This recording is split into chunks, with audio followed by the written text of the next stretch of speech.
السلام علیکم ناظرین، آج کی نشست میں ہم ستمبر 1965 کی جنگ کے حوالے سے ایک ایسے گوشے کو متعارف کروانا چاہ رہے ہیں جو آج تک دنیا میں اپنی نوعیت کا ایک انوکھا کام ہے، اور اس کام کے کرنے والے سید بشیر حسین جعفری جو ایک دانشور، مورخ، مصنف اور عالمی سیاح بھی ہیں، اور آزاد کشمیر یونیورسٹی کے انسٹیٹیوٹ آف کشمیر اسٹڈیز میں چودھری غلام عباس چیپٹر کے ایڈوائزر ہیں۔ 1967 میں آپ کو حکومت پاکستان کی طرف سے اس تاریخی تصویری دستاویز مرتب کرنے کی بنا پر نشان سپاس کا اعزاز ملا۔ آپ کی 15 تصانیف ہیں۔ آپ نے 1965 کی جنگ کے بارے میں تصاویر کی مدد سے جو تاریخ مرتب کی ہے، اس کے کچھ حصے ہم آپ کو دکھاتے ہیں۔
جعفری صاحب، آپ نے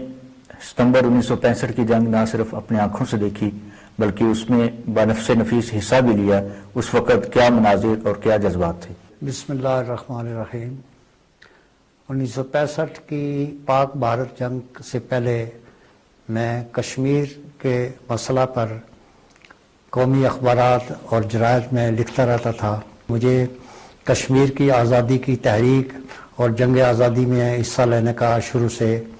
موقع ملا ہے۔ جنگ کے دوران مجھے خود فیصل آباد میں میری سروس تھی، اور وہاں کے ایئرپورٹ کو تیار کرنے کے لیے 4-5 دن ہم 2000 آدمی وہاں کام کرتے تھے، اور میں نے خود ایئرپورٹ کے رن وے کو توسیع دینے کے لیے اپنے کندھے اور سر پر بجری کی ٹوکریاں اٹھا کے ڈالی ہیں۔ اس طرح سے میں نے جنگ میں عملی حصہ بھی لیا، اور جنگ کے دوران خیم کرن محاذ پر صحافیوں کو جب لے جایا گیا، فوجیوں سے ملایا گیا، تو اس ٹیم میں بھی مجھے شرکت کا موقع ملا۔ 1965 کی جنگ جو ہے یہ کشمیر کی آزادی کے لیے شروع ہوئی تھی۔ جنگ سے پہلے رن آف کچھ میں انڈیا اور پاکستان کی فوجوں کے درمیان تصادم ہوا، اور پاکستان آرمی نے اس پر فتح پائی۔ اس کے بعد آپریشن جبرالٹر شروع ہوا کشمیر میں، اور صدائے کشمیر ریڈیو کی طرح ہمیں اطلاعات ملتی رہی، اور پھر ستمبر 1965 کی 1 تاریخ کو پاکستان آرمی نے چھم جوڑیاں آزاد کشمیر سے حملہ کر دیا۔ اس کے جواب میں انڈین آرمی نے جوڑیوں کے مقام پر پاکستان آرمی کو روکا، اور اگلے 4 دنوں بعد 6 ستمبر کو انڈیا نے پاکستان پر الصبح حملہ کر دیا 3 جگہوں سے۔ ایک تو لاہور سے، اگلے تاریخ 7 ستمبر کو سیالکوٹ سے، اور پھر خیم کرن، اور اس کے بعد راجستھان محاذ پر جنگ شروع ہو گئی۔ چونڈا کے محاذ پر جو ٹینکوں کی جنگ لڑی گئی، اسے سیکنڈ ورلڈ وار میں جو جنگ العالمین میں لیبیا میں لڑی گئی تھی، جنرل رومل اور جنرل مانٹگومری کی فوجوں کے درمیان، اس کا ہم پلہ قرار دیا گیا۔ سن 65 کی جنگ میں پاکستان کے عوام انتہائی جوش و جذبے میں تھے۔ ہر طبقہ، عام لوگ، شاعر، ادیب، صحافی اور دوسرے موسیقار، ہر طبقہ نے فوج کا ساتھ دیا، اپنے اپنے حوالے سے لوگ فوج کے لیے دوڑ دوڑ کر کام کرتے تھے، اور پھر شاعر بیٹھ کے، ادیب بیٹھ کے، ریڈیو اور ٹیلی ویژن کے لوگ بیٹھ کے، اور انہوں نے قومی نغمے، ترانے اور اس طرح سے فوجوں کو حوصلہ دیا، اور لوگ بغیر کسی معاوضے کے فوج کے ساتھ جا کے کام کرتے، اور ان کے آگے محاذوں پر جا کے گولہ باری ہو رہی ہوتی لیکن پرواہ نہیں کرتے تھے، اور فوج کو دیکھ کے نعرے لگاتے تھے جب کوئی ٹرک یا بس یا جیپ میں کوئی افسر گزرتا یا کوئی فوج کا کوئی سیکشن جاتا، تو فوج کو انہوں نے اپنا حصہ سمجھ کے ان کے ساتھ پوری جنگ میں حصہ لیا۔ کون کون سے بڑے شاعر تھے اس وقت جنہوں نے بھرپور کردار ادا کیا؟ شاعر جو ہے وہ اپنی قوم کو کوئی جذبہ جوش دلانے کے لیے اور دشمن کی طاقت کو کم کرنے کے لیے، اپنی طاقت کو بڑھانے کے لیے جوش جذبہ دیتا ہے، اور اس دور کے جو شاعر تھے بڑے بڑے، جمیل الدین علی تھے، شورش کاشمیری تھے، صوفی غلام مصطفیٰ تبسم تھے، اور بہت بڑے بڑے لوگ جو تھے، اور اسی طرح لکھنے والے جو تھے وہ آرٹیکل لکھ رہے تھے، کالم لکھ رہے تھے، مضامین لکھ رہے تھے، فیچرز تیار کر رہے تھے، تو پوری صحافت جو تھی، اور اس وقت ٹیلی ویژن نیا آیا تھا، صرف لاہور میں پی ٹی وی آیا تھا جب، لیکن یہ ہے کہ اخبارات اور جرائد تمام تر اس جنگ کی طرف متوجہ تھے۔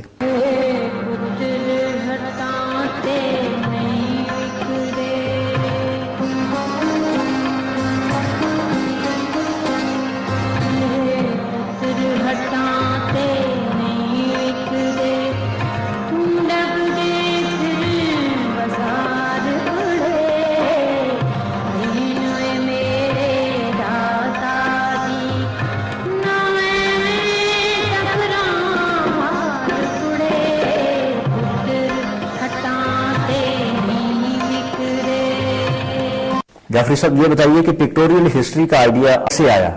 اور آپ نے کتنے مرحلوں میں اور کس کس طرح اس کو سر انجام دیا؟ میرے ذہن میں یہ بات آئی کہ یہ جو تصاویر ردی میں ضائع ہو رہی ہیں، ان سب کو اگر ترتیب دیا جائے تو اس دور کی ایک خاص ہسٹری بن سکتی ہے، اور 1965 کی جنگ جو ہے وہ پاکستان کے مستقبل کی جنگ کہلاتی ہے۔ ان تصاویر کی تلاش کیے اور تحریک پاکستان کے دور کی جو چیزیں تھیں وہ بھی اکٹھی کی، اور یہ 1972 تک یہ کام میں تقریباً کرتا رہا، لیکن صرف اس کی پیسٹنگ کا، کٹنگ کا اور تیاری کے تقریباً 4 مہینے میرے لگے ہیں، جو میں نے گورنمنٹ سروس سے چھٹی لی اور اپنے شوق سے پھر اس کو ترتیب دینا تھا کہ یہ جس طرح نیوی ہے، ایئر فورس ہے، انفینٹری ہے، آرمی ہے، ٹینک ریجیمنٹس ہیں، سب کو الگ الگ دکھاؤں، تو اس کی سارٹنگ کے لیے، ترتیب کے لیے مجھے کافی وقت خرچ کرنا پڑا، لیکن خوشی ہے کہ ایک اچھی چیز تیار ہو گئی جو اپنی قسم کی انفرادیت ہے، اس میں کسی اور نے یہ کام نہیں کیا ہوا۔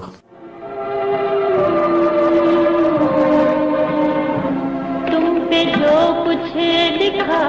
شاعروں نے، اس میں شامل ہے آواز میری، اڑ کے پہنچو گے تم جس افق پر، ساتھ جائے گی پرواز میری، چاند تاروں کے رازدانوں، میرے نغمے تمہارے لیے ہیں، میرے نغمے تمہارے لیے ہیں، اے وطن کے فضیلے جوان۔ آپ کی تاریخی تصویری دستاویز کو کس کس جگہ پہ پذیرائی ملی اور آپ نے کہیں اس کو پبلک بھی کیا ہے اب تک؟ جی نہیں، یہ ٹیلی ویژن پر کچھ حصے اس کے بی بی سی میں اور برٹش لائبریری لندن میں، لائبریری آف کانگریس واشنگٹن میں انہوں نے اس کی مائکرو فش بنائی، تو زیادہ تر سوالات تو اس بارے میں تھے، لیکن اس کا تذکرہ بھی میں نے کیا۔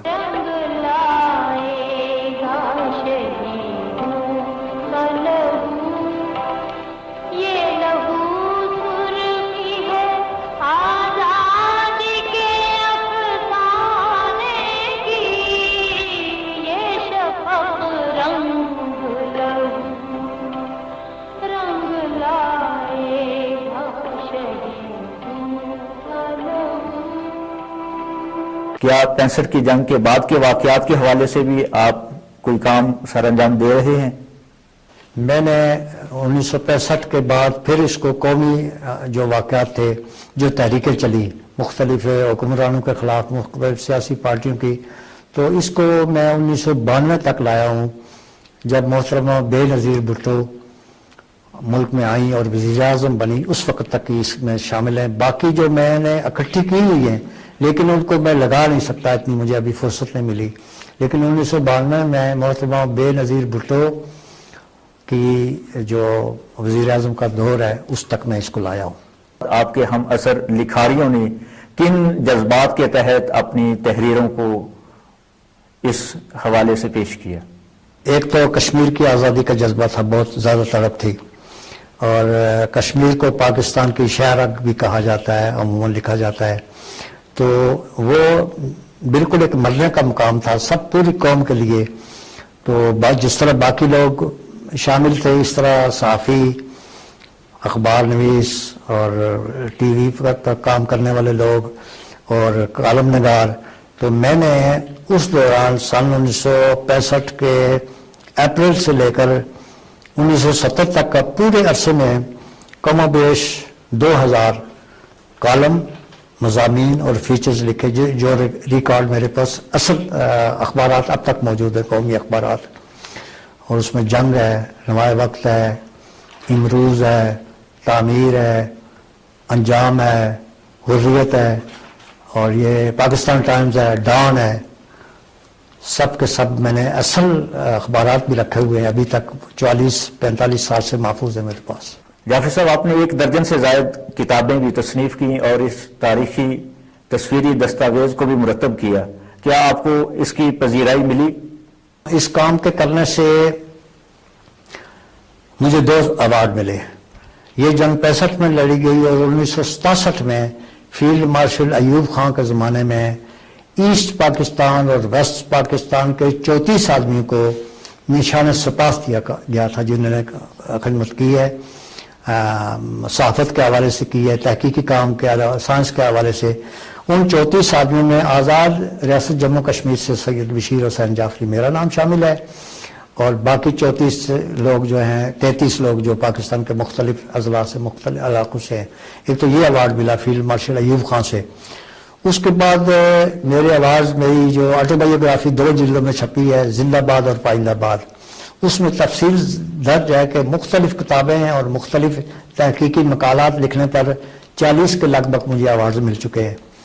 اور سن 2007 میں حکومت آزاد جموں کشمیر کی طرف سے مجھے گولڈ میڈل بھی ملا ہے، اور میرے اس کام کو سراہا گیا ہے۔ جعفر صاحب، یہ بتائیے کہ اس تاریخی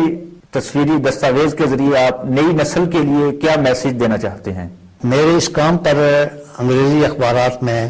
جرائد میں خاص طور پر بہت لکھا گیا ہے، اردو میں بھی لکھا گیا ہے کہ یہ ایک ناول قسم کا کام ہے۔ تو بتانا یہ ہے کہ کوئی چیز ضائع کرنے کی نہیں ہوتی، یہ جو کام ہے یہ ردی میں چلا جاتا، لیکن میں نے اپنے ذہن سے اس ردی سے ایک پورا ایک بنگلہ بنا دیا، ایک ادارہ قائم کر دیا کہ یہ جو آپ اخبار ایک دن پڑھ کے آدھے دن کے بعد پھینک دیتے ہیں، اگر کوئی ہوش مند آدمی ہو تو قومی حوالے سے جو چیزیں تصاویر چھپتی ہیں یا واقعات ہوتے ہیں،